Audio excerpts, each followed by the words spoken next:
Avec le sermon intitulé « La Bible et Dieu la Mère », prenons le temps d'étudier ensemble la parole de Dieu. De nos jours, il y a tant d'églises dans le monde, mais pourquoi ne croient-elles pas en Dieu la Mère? Même si Dieu la Mère est témoignée et existe clairement dans la Bible, ils ne la connaissent pas et ne la comprennent pas. Aujourd'hui, les églises dans le monde ne comprennent pas correctement la vérité, expliquant pourquoi le Christ Ansanron est venu sur cette terre, en tant que Jésus venant pour la seconde fois avec un nom nouveau, et elles n'ont pas non plus la connaissance de Dieu la Mère. Même si Dieu a déjà témoigné de l'existence de Dieu le Père et de Dieu la Mère, avant la formation d'Adam, à partir de la poussière de la terre, et l'a révélé évidemment dans Genèse, le monde d'aujourd'hui ne montre aucun intérêt à cela. Leur manque d'intérêt pour Dieu ne signifie-t-il pas qu'ils ne sont pas intéressés par le salut ou le royaume des cieux? C'est pourquoi la Bible dit « Gardez-vous des faux prophètes ». C'est parce que leurs âmes pourraient être détruites par ces faux prophètes. Par conséquent, qu'est-ce que Dieu nous dit de faire avec les paroles de Dieu afin d'obtenir le salut complet? Les enfants célestes doivent suivre les enseignements de la parole de Dieu telle qu'elle est, sans rien y ajouter, ni rien en retrancher. Lorsque nous regardons autour de nous, de nombreuses églises appellent Dieu « Père ».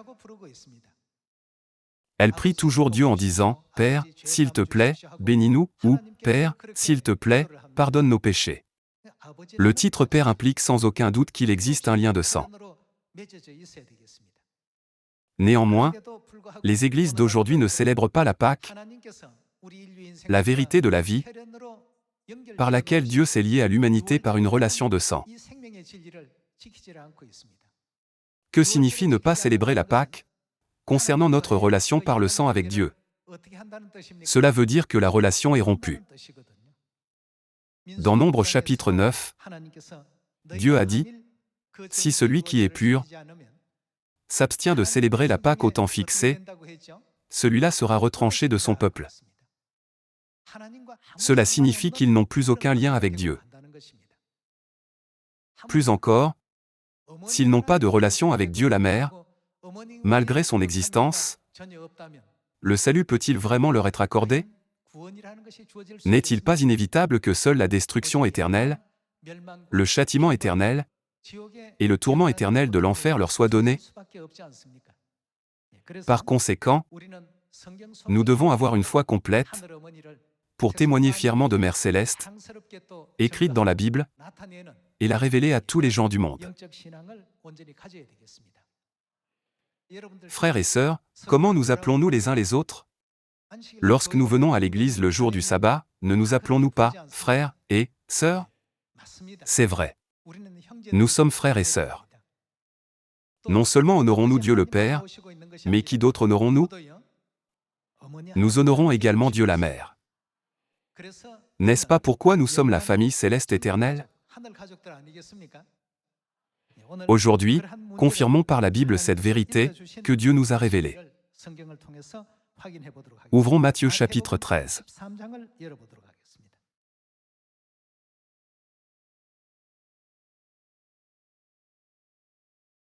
Matthieu chapitre 13, verset 10. Les disciples s'approchèrent et lui dirent « Pourquoi leur parles-tu en parabole » Jésus leur répondit « Parce qu'il vous a été donné de connaître les mystères du royaume des cieux, et que cela ne leur a pas été donné. » Cela ne veut-il pas dire qu'il y a des gens qui sont autorisés à connaître le mystère du royaume de Dieu, et d'autres qui ne le sont pas? Continuons avec le verset 12. Car on donnera à celui qui a, et il sera dans l'abondance, mais à celui qui n'a pas, on ôtera même ce qu'il a. C'est pourquoi je leur parle en parabole, parce qu'en voyant la même Bible, les mêmes paroles et les mêmes phrases sont imprimées exactement au même endroit. Parce qu'en voyant, voit-il? Il ne voit point, et qu'en entendant ils n'entendent, ni ne comprennent. C'est vraiment incroyable. La Bible que nous lisons est la même Bible qui est lue universellement par les gens du monde entier. Pourtant, il est vraiment étonnant qu'ils ne puissent pas voir de telles choses de leurs yeux. Verset 14. Et pour eux s'accomplit cette prophétie d'Ésaïe, vous entendrez de vos oreilles, et vous ne comprendrez point, vous regarderez de vos yeux, et vous ne verrez point. Car le cœur de ce peuple est devenu insensible, ils ont endurci leurs oreilles, et ils ont fermé leurs yeux, de peur qu'ils ne voient de leurs yeux, qu'ils n'entendent de leurs oreilles, qu'ils ne comprennent de leur cœur, qu'ils ne se convertissent, et que je ne les guérisse. Mais heureux sont vos yeux, pourquoi? Parce qu'ils voient, et vos oreilles, parce qu'elles entendent. Verset 17. Je vous le dis en vérité, beaucoup de prophètes et de justes ont désiré voir ce que vous voyez, et ne l'ont pas vu, entendre ce que vous entendez, et ne l'ont pas entendu. Une partie de cette vérité concerne Dieu la Mère. Il est écrit dans Romains chapitre 5 qu'Adam représente Jésus dans le processus de création. Alors, qu'en est-il de l'Ève spirituelle? Ève, la femme d'Adam, apparaît à la fin de la création en 6 jours. En d'autres termes, cela signifie qu'à la fin de l'œuvre de rédemption de 6000 ans, l'existence de la mère de tous les vivants doit être connue de toute l'humanité. Si nous ne comprenons pas et ne réalisons pas l'existence de mère, notre foi et nos efforts seront vains. Puisque nous vivons maintenant au temps du Saint-Esprit, nous devons connaître Dieu la Mère. Nous n'appelons pas simplement Dieu « Père » sans aucune raison. Sans aucun doute, une relation en tant que Père spirituel et enfant spirituel est établie entre Dieu et nous. Il y a 2000 ans, Jésus-Christ, qui est venu en chair, nous a clairement révélé cette vérité. Ouvrons Matthieu chapitre 6. Voyons le verset 8.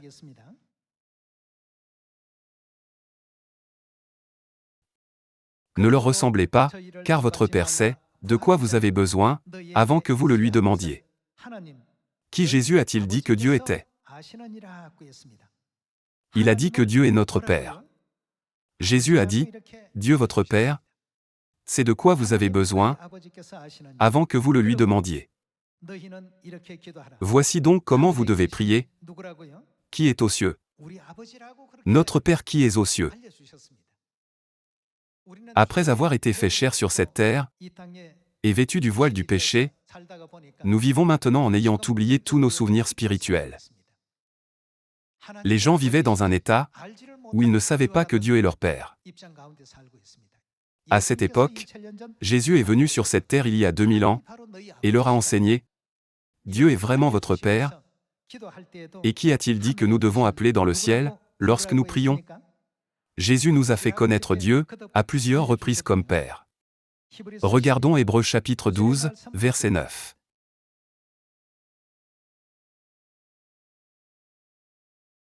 Hébreux chapitre 12, verset 9. D'ailleurs, puisque nos pères selon la chair nous ont châtiés, et que nous les avons respectés, ne devons-nous pas à bien plus forte raison nous soumettre? À qui devons-nous nous soumettre? Au Père des esprits, pour avoir la vie? Le Père des esprits signifie Dieu.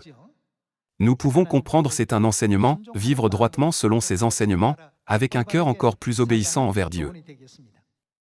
Ici, il est mentionné que comme il y a un Père pour la chair, qui est aussi là pour l'esprit? Il nous a fait connaître le Père des esprits. Le terme « Père » indique clairement qu'il doit y avoir quelqu'un qui peut s'adresser à lui en tant que tel, n'est-ce pas? Le titre « Père » est un terme que seuls les enfants peuvent utiliser.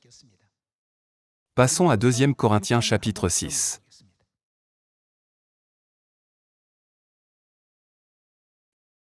2 Corinthiens chapitre 6, verset 17.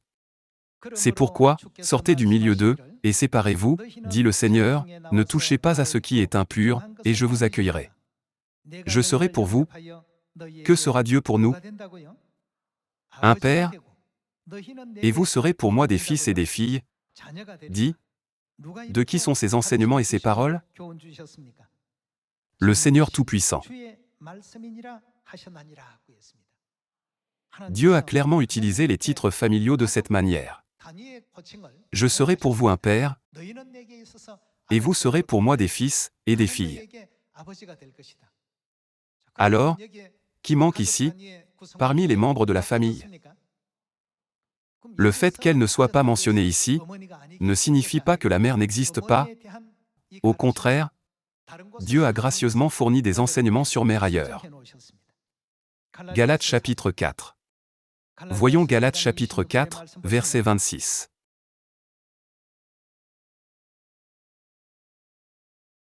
Mais la Jérusalem d'en haut est libre, et c'est, qui est-elle? Notre mère. Dieu nous fait clairement savoir, à travers les écrits dans la Bible, que nous avons non seulement notre Père, mais aussi notre mère. Verset 27. Car il est écrit, réjouis-toi, stérile, toi qui n'enfantes point. Éclate, et pousse des cris. Toi qui n'as pas éprouvé les douleurs de l'enfantement. Car les enfants de la délaissée seront plus nombreux que les enfants de celle qui était mariée. Pour vous, frères, comme Isaac, qui sommes-nous? Nous sommes les enfants de la promesse. Voyons qui peut devenir les enfants de la promesse, à travers le verset 29. Et de même qu'alors celui qui était né selon la chair, persécutait celui qui était né selon l'esprit, ainsi en est-il encore maintenant. Mais que dit l'Écriture? Chasse l'esclave, et son fils, car le fils de l'esclave n'héritera pas avec le fils de la femme libre. C'est pourquoi, frères, nous ne sommes pas enfants de l'esclave, mais, de qui sommes-nous les enfants?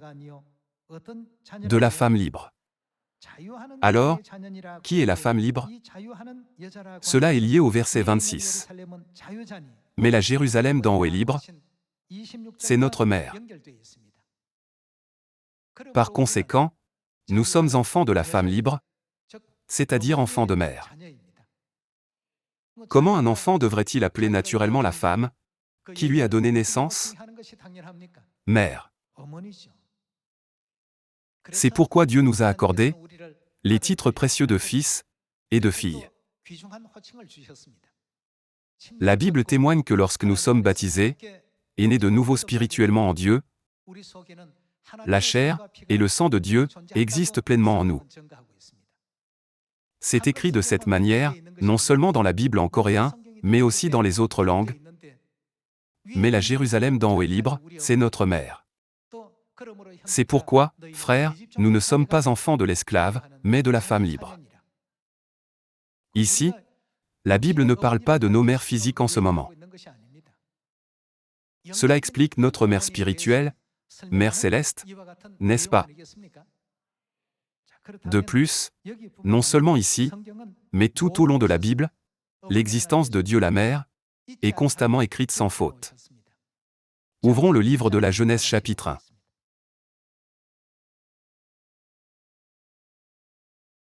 Genèse chapitre 1, verset 26. Puis Dieu dit, « Faisons l'homme à notre image, selon notre ressemblance. »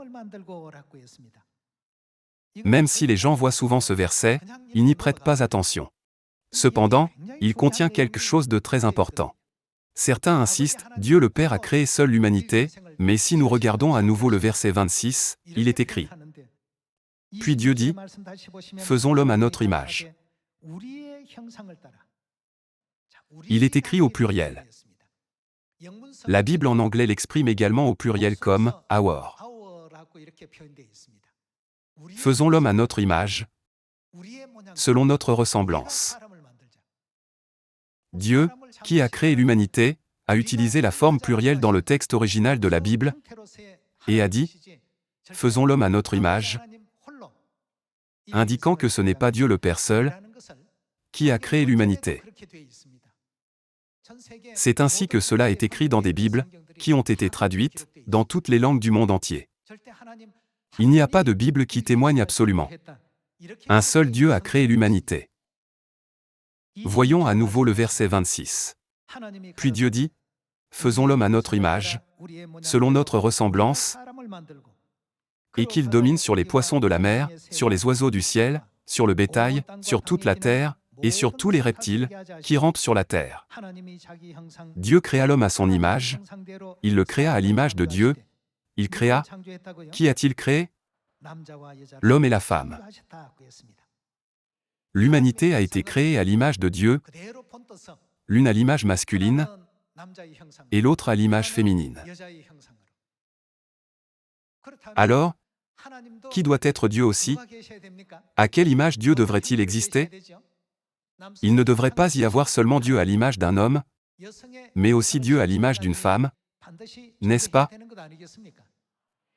Pour le dire simplement, lorsque Dieu a dit « Faisons l'homme à notre image », cela signifie que Dieu voulait dupliquer leur image. Pendant longtemps, l'humanité a appelé Dieu avec la masculinité Dieu le Père. Alors, naturellement, Dieu avec la féminité est appelé Dieu la Mère. C'est pourquoi il est écrit dans Galates chapitre 4, verset 26, « Mais la Jérusalem d'en haut est libre, et c'est... Qui est-elle? Notre mère. » Dieu a dit que lorsque ceux qui ne comprennent pas pleinement que la parole de Dieu a ces versets correspondants dans la Bible, voient ce verset, la prophétie, vous entendrez de vos oreilles, et vous ne comprendrez point, vous regarderez de vos yeux, et vous ne verrez point, s'accomplira en eux. N'est-il pas logique que si Dieu le Père existe, Dieu la Mère existe également? Sans père et mère, comment peut-il y avoir des fils et des filles? Les principes de cette terre sont une copie directe des principes du ciel. Ils sont une image et une ombre des choses célestes. Alors, le système familial terrestre est fait comme une image et une ombre du système familial céleste. Comme il y a un Père sur la terre, il y a un Père en esprit. Il y a des fils et des filles spirituellement et physiquement. Comme il y a une mère qui donne la vie et porte des enfants sur cette terre, il doit également y avoir Mère céleste qui accorde la vie éternelle dans le ciel. Ce sont les enseignements de Dieu qu'il a établis depuis la création du monde. L'Église de Dieu transmet ses enseignements parce que c'est ce qu'elle a reçu de Dieu. Alors, est-il erroné de transmettre ce qui est dans la Bible? Au contraire, si quelqu'un entrave de transmettre ce qui est écrit dans la Bible, qu'arrivera-t-il à cette personne? Apocalypse chapitre 22, verset 18, dit que Dieu ajoutera à cette personne les fléaux décrits dans la Bible. Puisque la Bible enseigne que prétendre faussement, cela n'existe pas, pour ce qui existe, ou cela existe, pour ce qui n'existe pas, est un acte qui ne mène pas au royaume des cieux. Comment pouvons-nous nier les enseignements de Dieu, bien qu'il y a des épreuves? De cette manière, la Bible révèle non seulement Dieu le Père, mais aussi Dieu la Mère. Dans l'Ancien Testament seulement, dans le texte original en hébreu, le mot « Elohim » est utilisé plus de 2500 fois pour exprimer Dieu au pluriel. Bien sûr, il y a des moments où Dieu est exprimé au singulier.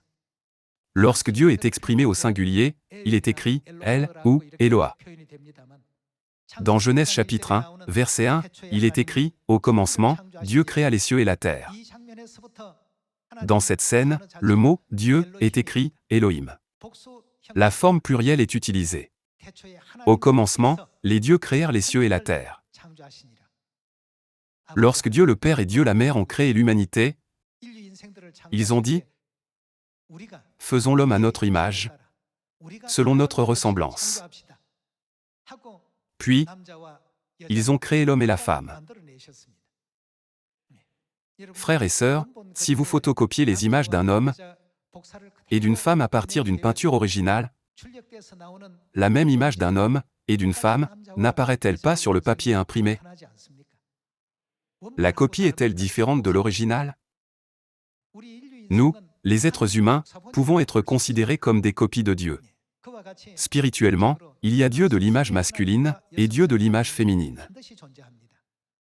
Ils appellent Dieu de l'image masculine Dieu le Père.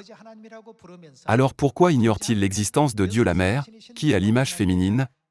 En insistant, elle n'existe pas? C'est incorrect. Par conséquent, lorsque nous craignons Dieu, nous devons craindre Dieu le Père et aussi Dieu la Mère, afin que nous puissions entrer dans le royaume éternel des cieux, en recevant les enseignements de Dieu le Père et Dieu la Mère, qui nous guident. Alors, n'examinons pas seulement cela dans Genèse, mais examinons également Apocalypse. Voyons Apocalypse chapitre 22, verset 17.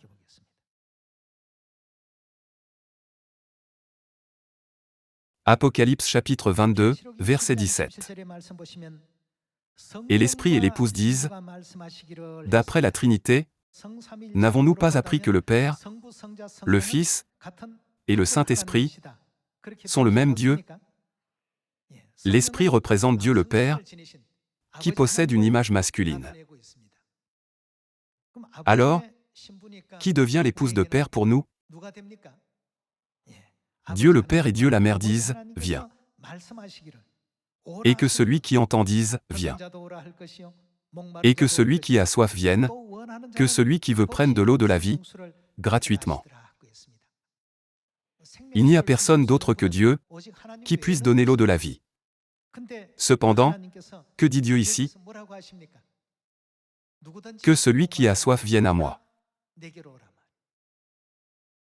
Cela veut dire que nous devons aller à l'église, où Dieu le Père et Dieu la Mère nous appellent.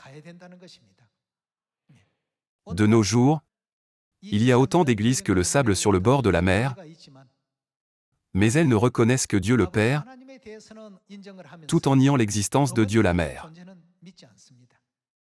En d'autres termes, cela veut dire qu'elles ne croient pas en la Bible. Que nous dit la Bible? Il y a Dieu le Père et Dieu la Mère. De plus, il souligne plus de 2500 fois que Dieu est exprimé au pluriel. Cependant, puisque les gens n'ont pas enseigné de cette manière jusqu'à présent, ils ne le croient pas. Alors, pourquoi utilise-t-il le terme « Père » ? Parmi les membres, il s'appelle également « frère » et « sœur ». Pourtant, au milieu de tout cela, seule mère est étonnamment absente. Pour qu'une cellule familiale se forme, qui doit-il y avoir? Un père doit exister, et les enfants doivent également exister. Cependant, sans mère qui donne la vie aux enfants, une famille complète ne peut pas être formée. Il en est de même spirituellement. Par conséquent, lorsque tous les gens se repentiront et retourneront à Sion, où Père et Mère qui donnent l'eau de la vie demeurent, ils recevront le royaume éternel des cieux, le salut, le pardon des péchés, la grâce et la bénédiction de Dieu. Nous devons fermement croire cela, et quelle que soit la situation ou les circonstances dans lesquelles nous nous trouvons, nous ne devons pas perdre le royaume des cieux, mais suivre notre Père et notre Mère, pour devenir des membres de la famille céleste, qui peuvent entrer dans le royaume éternel des cieux. Comme vous le savez bien, l'Église de Dieu est une Église qui suit fidèlement tous les enseignements de la Bible. Même s'il y a beaucoup d'églises dans le monde, elles suivent de nombreux enseignements qui diffèrent de ceux de la Bible. Ils ne suivent pas le bon chemin. En commençant par le jour du sabbat, ils s'égarent déjà. Ils ne célèbrent pas la Pâque, que Jésus désirait vivement célébrer. Sans la Pâque, la relation liée au sang avec Dieu est rompue. Ce n'est qu'avec la Pâque que nous pouvons continuer notre relation avec Dieu par le sang de l'Alliance. Tout comme la famille physique est liée par le sang, confirmons que la famille spirituelle est également absolument liée par le sang. Jetons un œil à Matthieu chapitre 26. Matthieu chapitre 26, verset 17. Le premier jour des pains sans levain, les disciples s'adressèrent à Jésus pour lui dire « Où veux-tu que nous te préparions le repas de la Pâque » Il répondit « Allez à la ville chez un tel, et vous lui direz, le maître dit, mon temps est proche, je ferai chez toi la Pâque avec mes disciples. » Les disciples firent ce que Jésus leur avait ordonné, et ils préparèrent la Pâque. Voyons la scène de la célébration de la Pâque dans le verset 26. Verset 26. Pendant qu'ils mangeaient, Jésus prit du pain, et, après avoir rendu grâce, il le rompit, et le donna aux disciples, en disant, « Prenez, mangez, ceci est mon corps. » En nous donnant le pain de la Pâque, Dieu nous a fait connaître sa signification en tant que son corps, c'est-à-dire sa chair. Verset 27. Il prit ensuite une coupe, la coupe contient du vin, et, après avoir rendu grâce, il la leur donna, en disant, « Buvez-en tous, car ceci est... De qui est ce sang? Mon sang, le sang de l'Alliance, qui est répandu pour beaucoup, pour le pardon des péchés. » En nous accordant le pain et le vin de la Pâque le jour de la Pâque, il nous a dit que le pain et le vin représentaient sa chair et son sang. N'est-il pas évident que ceux qui héritent de la chair et du sang des parents sont leurs enfants? En d'autres termes, il n'y a pas de promesse d'hériter de la chair et du sang de Dieu partout où la Pâque n'est pas célébrée.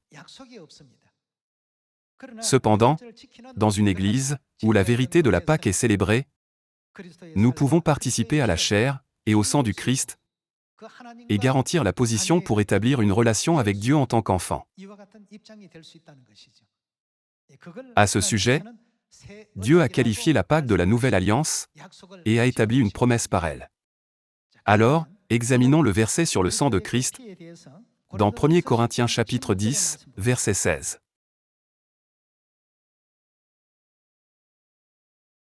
Chapitre 10, verset 16. La coupe de bénédiction que nous bénissons, n'est-elle pas la communion au sang de Christ? Ici, n'est-elle pas, n'est pas une négation, mais cela signifie qu'il s'agit bien de la communion au sang de Christ. Le pain que nous rompons, n'est-il pas la communion au corps de Christ? Donc, le pain de la Pâque et le vin de la Pâque désignent la cérémonie qui nous permet de participer à la chair et au sang de Christ. L'apôtre Paul a expliqué cela aux membres de Corinthe de cette manière. Verset 17. Puisqu'il y a un seul pain, nous qui sommes plusieurs, nous formons un seul corps, car nous participons tous à un même pain. C'est ainsi qu'il leur a enseigné.